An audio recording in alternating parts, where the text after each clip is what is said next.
Assalamualaikum and hi everyone. My name is Muhammad Fazli Adahabe Ismail.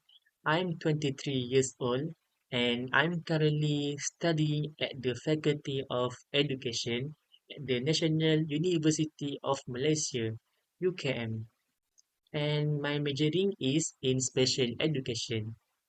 Today, I would like to share about my course, my majoring in special education. Okay.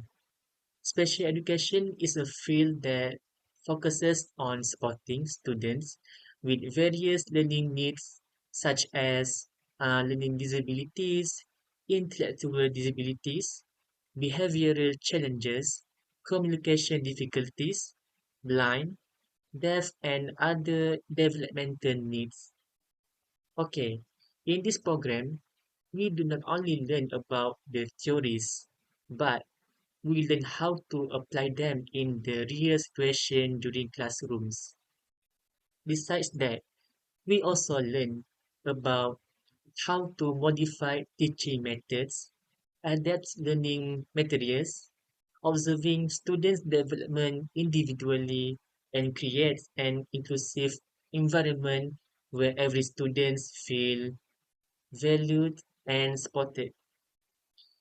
During my internship at a therapist center, I've learned more about uh, communication skills, socialization, sport and recreation, and basic academic, which is including reading, writing, and calculating.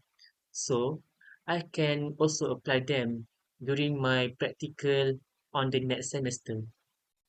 For me, special education is more than just a course. It teaches us about passion, empathy, and understanding. I've learned how important is it to see students not for their limitations, but for their strengths and potentials. This is because progress progress looks different for every learner, and even the small improvement can be a big milestone for them with various learning needs. Okay, being in this field has shaped me not only as a future educator, but also a more empathetic and thoughtful person. So that's all from me. Thank you for listening. Bye, everyone.